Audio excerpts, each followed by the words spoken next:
Hey guys, welcome back to Rewind Stop Fast Forward. I'm Jordan. I'm Jared. And I'm Nick. And today we are going to be talking about two different topics of conversation. We're going to be looking at the Dark Crystal, like rewind back to 1982, and we're also going to be talking about Disney and their D23 Expo, just kind of all the stuff that they released in terms of trailers and just news, and we just wanted to kind of go over that and give our thoughts. So sit back, relax, and enjoy the video. Okay, so The Dark Crystal Age of Resistance is coming out on Netflix on the 30th of August. In preparation for that, we are obviously doing The Dark Crystal, looking back at it and sort of talking about, what the film does right and how, it could really tie into the Age of Resistance and what elements can be enhanced and kind of bettered in the new series. So who wants to... Yeah, kind of what we're looking forward to and what we're a little bit maybe apprehensive about. Yeah. I think the reviews are coming out already for people that have seen it, and it's fairly positive. Yeah. So in that regard, I'm pretty keen. I think straight off the bat, we'll talk about the puppetry and the puppet work. Yeah. Which is incredible. What year did you say this came out? 1982. Yeah. It released. So it's pretty old. But it's one of those things where you can tell that the physical effects work really, really well, whereas the special effects have dated. And I think that's obviously... I think specifically when you're talking about the special effects that have dated are kind of the rotoscoping or kind of blue screen effects, because there are a couple of those that are utilized. Yeah, the computer-generated effects is what I'm talking about, yeah. Obviously, it was done with a fairly low budget, which this Netflix show is the opposite, I'm assuming. I'm not 100% sure what the budget for the original was. Yeah, but just I think it was quite a few. It was 20 million or something like that. I remember reading last night on the Wikipedia page that the budget was about 21 or 22 million. Okay. Yeah. I don't know if that's a lot in the 80s for a movie. I'd say that's a decent amount. Yeah. Especially with, I don't know how much money would have gone into designing the world and, how much they would have had left over for, kind of using Yeah. This series definitely has a strong concept, especially for fantasy. It's not falling on kind of classic tropes that you see in fantasy. I mean, in the sense of good versus evil, I guess it does. But I mean, the creature design and the actual world building is pretty unique. The world building is amazing. But I think that's 100% when you look at The Dark Crystal, it's 100% a film that exists as a cult classic and one that people, its main audience of people that love the film are people like me who have grown up with it and have sort of a nostalgic feel for it. And I think because of that, that's where that love for it is. Well, my appreciation for it doesn't come out of that necessarily. I'm just saying I have an appreciation for visually and the concept with which it was created. Yeah. See, I didn't grow up watching it. I watched it for the first time last night. So I didn't have that nostalgic feeling that you guys have had watching it as children. Yeah. But even still, the visual of the movie was really breathtaking, and even though it wasn't the most... it wasn't the strongest storyline or anything like that. It was still there was quite a few scenes where it was zoomed out and it was almost like a canvas painting. And then they had the creatures walking through the hillside or something like that. And that was really visually beautiful. Yeah. Yeah. And then the puppetry as well was just super good. I was super surprised when I looked up and saw this film was made in 1982. It's Jim Henson is the go-to guy. Yeah. Especially back then when it came to puppetry. Obviously he's passed away now, but he was the one who created all the Muppets and everything that as well. So he was the one that pioneered pretty much puppetry, which is why it still holds up to today's standards. Yeah, absolutely. Well, in generally speaking, and you can tell that there was a lot of practical effects, when they were writing those rabbit creature things, those were humans and on even stilts, which you could tell, but the concept was so strong and the design of the creature was so strong that I completely was willing to look past the fact that it was completely an anatomical human being underneath a costume.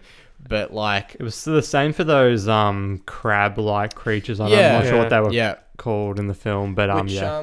is impressive because it means that like the puppets must have been pretty big. Yeah. Yeah. Because I'm like, in my mind, I think about stuff like Leica that do paranormal and that, and all of their sets are made like really small, like 1/16 almost. Yeah. So to have something this scale is fairly ambitious. Yeah, I mean they had I can't remember what they were called, but the crab things that you were talking about with like the purple eyes that like Yeah. went and grabbed Yeah. everyone. Yeah, those things had people in them Yeah. because I remember reading on the Wikipedia page that those costumes were like really heavy, and Yeah. they had to like in between Yeah. takes they'd have to like put the costume like up on a thing and let the person inside the suit like Yeah. relax for a bit. I think it needs to be like said as well that the way that they frame a lot of the shots in this film are very like smart, because obviously there's a lot of shots where you'll have kind of that mixture of an actual human being inside of a costume, Yeah. and then you'll get shots of the puppets, which obviously when the puppets are on screen they're usually shot from about kind of mid like waist upwards, Yeah. obviously because like they got to hide the fact that they can't really walk with feet. Yeah. But then they also change a lot of shots to kind of wide shots where they'll have like even like the Gelflings themselves, they'll have kind of a human counterpart, Yeah. which moves around. So it's like a very kind of seamless transition between kind of each Just- shot Yeah. and still holds up. When you well. find practical ways to kind of figure out your constraints working with puppets, that's where the film ages well. Like Yeah. a lot of the movements that are done with humans dressed as puppets, they look perfect watching it today. Yeah. Whereas a lot of the CGI and computer generated graphics, that's where you can tell that the film maybe didn't have the biggest budget, or Yeah. maybe was. Most of the budget was spent maybe on just the puppets pushing the themselves, technology as well, though. I don't think so, because like this is post Star Star Wars, Wars, that's post true. 2001: Yeah. A Space Odyssey, and all of those Yeah. have special effects at age. I think it's honestly just Budget, yeah. the budget That's constraints. fair enough, yeah. Yeah. But yeah, obviously, one of the things that I'm really looking forward to this Netflix series, Age of Resistance, Is infusing is- that puppetry with the yeah, technology. just having a really tangible world, like Yeah. something that's been created from scratch. Because I feel like fantasy of late has been really heavily reliant on computer conceptualization to realize real worlds. Yeah. And you can tell we're not at that point yet where it can trick people into thinking that it is a real tangible object. Yeah. Whereas something that's made with love by people like craftsmen in Yeah. a studio and filmed has such a realness to it that I am really Yeah. looking forward to. I mean, why I do you hope- think that Lord of the Rings even today holds up so well? It's because it's one of those rare fantasy films that actually infused, like, took Yeah. a lot of those sets and Oh, actually definitely. built miniatures Yeah. Yeah. and made that world feel so real and, as you said, tangible. And then you can compare it to The Hobbit, where Yeah. it was reliant on CGI, a lot and of it it hasn't aged as well as Lord of the No. Rings. I Yeah, don't hasn't. think. watching It's more apparent. this film, it kind of reminded me of certain films like some Studio Ghibli films, or Yeah. like sort of like Avatar: The Last Airbender, where every now and then there'll be a scene where it wouldn't be like an animated or a computer generated, and it was like, yeah, as I said earlier, like a painting or something like that. Yeah. And Yeah. I really like that. I really love that. And as you guys were saying, like I really hope that they don't compromise that for CGI in this new series, you know, and they kind of keep that sort of art style. That would be really nice to see. I'm hoping so as well. Yeah. Definitely. Well, I think the kind of main director sort of pushing Age of Resistance, his name's Louis Leterrier, I think. But he also grew up with the film, obviously, and he was heavily influenced by it. So I think, like, with that kind of mindset behind the new project, I think it's safe to say that it's going to retain a lot of those elements Awesome. that Yeah. That's good made to the hear. Dark Crystal what it is, Yeah. which is, again, its world and, like, its puppetry. It's such a unique Yeah. world and unique vision. Yeah. One of the things that I'm a little bit worried about is obviously the story, because the film it doesn't have a very strong Narrative, story. yeah. I was really surprised because obviously I haven't seen it in a while, but watching it last night, I was like, I can't believe how little they got done in the hour and a half that the film goes for. Like, Yeah, I mean, barely. Like, obviously, like, there is that strong sense of, like, place and concept. yeah. But I'm talking about, like, exploring intricacies. Oh yeah, like even the themes are very straightforward. Good versus evil. There's Yeah. nothing particularly. Yeah. But, like, you barely have any time to get to know any of the characters. The characters have no depth either. Yeah. Like, Again, they're very typical hero archetypes, I think, in this film. yeah. Well, actually, surprisingly not, because, what's the main character in this film's name? Jen, yeah. Jen. He doesn't really have the, like, bravery or the strength or the charisma even of your archetypal fantasy Yeah, but I'm hero. talking about like just he's a very pure good hero. Like he's a very straightforward. He's through and through what a hero should be. You know, like he doesn't like deny the quest. He's like, I'll take the quest up, and he's like, Yeah. got the purest of intentions. And even when he's tempted by evil, he's like, oh, I'll overcome. But that evil. doesn't Like, ever feel that's- character driven. That just feels like Yeah. it's serving the purpose of the story, Yeah. which Yeah. is a big problem. Yeah. So maybe, yeah, I think that's something I'm worried about. Yeah.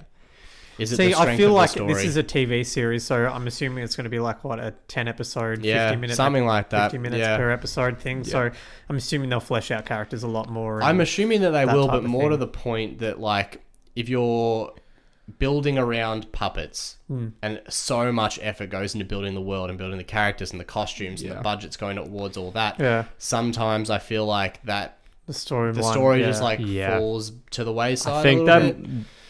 I mean, I could be reading into this, but I mean, they've amassed a pretty incredible cast for Age of Resistance. Yeah. If you look at the cast list, maybe that's just to like really infuse their characters with as much personality as possible because Yeah. they're not particularly in depth. Yeah. That Yeah. could be something that they've done to sort of alleviate that Yeah. or to make up for. Yeah. So it's a prequel, right? Yeah. Yeah. So It's- the Gelflings are still a thriving race in this Yeah. world, And which obviously, they're not obviously in the Dark Crystal. yeah. Um, So in the story of the Dark Crystal, obviously the Gelflings are basically wiped out because there's a prophecy that a Gelfling will restore the true power of the Dark Crystal. So obviously the series Age of Resistance will take us back to a time where the Gelflings are still alive, as you said. Yeah. And obviously it's the Skeksis attacking the Gelflings. That's one thing. So within the story of the Dark Crystal, Yeah. Skeksis and the Mystics are two halves of one being Yeah. that was split when the crystal was split. At one, well, I think it was the Second Great Conjunction Okay. occurred. Yeah. Yeah. So the Mystics will be a clan or a race within this series, and so that's already Yes, happened. I presume They've so, split. yeah. Okay. I don't know if it's going to give us any more details about them specifically and like Yeah. what they were like beforehand Okay. as well. Who knows? We'll just have to wait and see, I Yeah. suppose. Yep. I think as well, actually, one thing I wanted to bring up was the score as well. I think still is quite memorable from the Dark Crystal. Interesting. I Yeah. personally believe that. Like, I don't know about you guys. I remember hearing, and it was a little bit too much for me. I feel really? like That's how I felt. I didn't think it was memorable. I felt like there was like this massively epic music, and it wasn't. It Yeah. didn't really match what I think was that's going on. part of the. But- That's another thing I'm hoping that, like, obviously the technology with puppetry has come a long way, and they Yeah. can do more, because obviously the characters in the Dark Crystal are very slow moving, a little bit like they can't animate action very well. So Yeah. you've got this music that is akin to like a fantasy epic Yeah. with physical movement from characters that is anything but. And it kind of does contrast. Like, I was watching it, I'm like, this isn't really the stakes of what I'm seeing is not matching like the tone that they're trying to set with the music. Yeah. Yeah. So I'm not saying the music is bad, but I'm saying it It was doesn't like, match it for was a little Yeah. bit Yeah. That's how I That's felt. fair enough. Yeah. Yeah. Maybe that could be a part of like nostalgia for me, is like, because again, I remember the score as a child, Yeah. growing up. So like, yeah, it's something that I've Yeah. kind of known and for a long time. Yeah. Yeah. So you guys want to give any kind of final thoughts before we wrap up sort of the discussion for the Are Dark you Crystal? like, as someone who hasn't Seeing it. watched it as a child, Yeah. are you now looking forward to I seeing the am. Netflix show? Yeah, I'm looking forward to seeing the Netflix show simply because I think the puppets in the Dark Crystal were amazing. Yeah. And even though the storyline wasn't that strong, and I kind of struggled towards the end while watching this film. Yeah. I know. Well, I'm hoping that this Netflix TV show will pick up the story and make the story a lot more interesting while having the fantastic animatronics in it. Yeah. And as well as that unique art style. So I'm definitely going to watch the Netflix show. Yeah. As for the movie, yeah, I've already said like what I wanted to say. Yeah. So, That's fair. yeah. Yeah. Well, I'm obviously, because the Dark Crystal follows Age of Resistance, we know what's going to happen. So I'm just hoping that they take the chance in this series, maybe not so much to like build up to like a big battle of good versus evil, because you know how it ends based on what happens in the Dark Crystal. Yeah. And so what I'm really looking forward to is them fleshing out characters and maybe like the lore a little bit more. Like, I want to know more about the Gelflings. I want to know more about those weird little critter things that Podlings. raise. Yeah, the podlings. Yeah. And I want to know more about the Mystics and the Skegs. I feel like there's a potential there to really develop a strong lore for this series. So that's what I'm looking forward to seeing. I'm really excited for the show, because I'm also really keen to see what modern puppetry looks like Me too. when you've got a big budget. Absolutely. So Yeah, I definitely agree with you guys. I'm kind of on the same page that I'm really looking forward to seeing them take the world of the Dark Crystal and really just giving it such a lot more kind of vibrancy, just like really expanding upon it, because I think there's so much potential there for, as you said, the mythology to be expanded upon.